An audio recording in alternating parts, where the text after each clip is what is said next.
Okay, last one, alhamdulillah. How can I get my wife to take hijab serious? It's been a few years now and she still won't put it on. She thinks it's no big deal. Don't tell her about hijab. Stop talking to her about hijab altogether.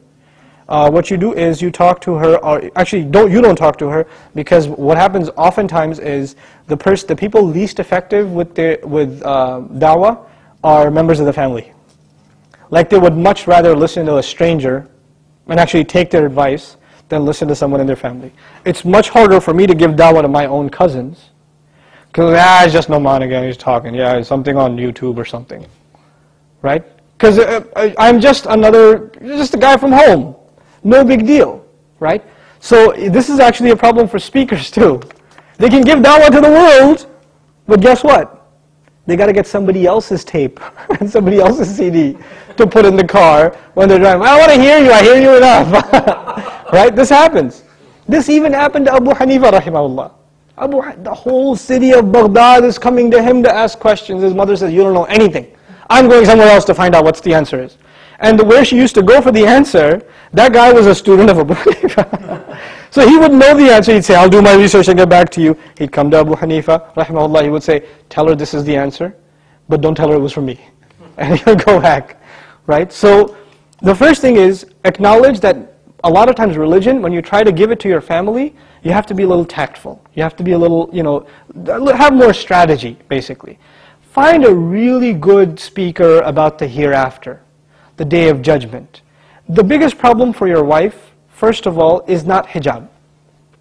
Hijab is a symptom, not the disease. The disease is a weakness of iman. How do you strengthen iman? You strengthen iman with a reminder.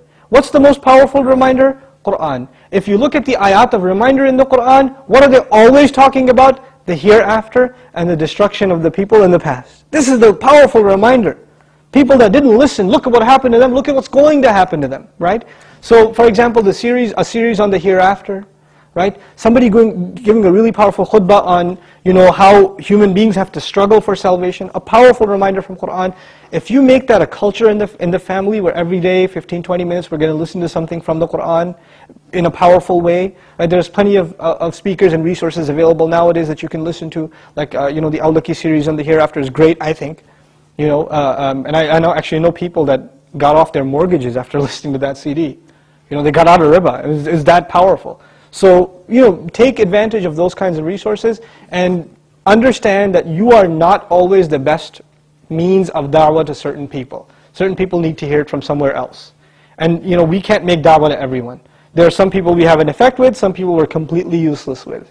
Right? So everybody has their audience. So inshallah ta'ala, that hopefully helps you with the situation of your spouse. And last thing I should say about that, my gut feeling is her problem isn't intellectual. Meaning it's not like she's not convinced it's important. It really is, she doesn't see the seriousness of obeying Allah in every last commandment.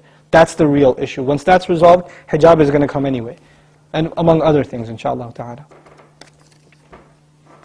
All done? سبحانك اللهم وبحمدك نشهد أن لا إله إلا أنت نستغفرك ونتوب إليك والسلام عليكم ورحمة الله. سبحان الله والحمد لله ولا إله إلا الله والله أكبر. سبحان الله والحمد لله ولا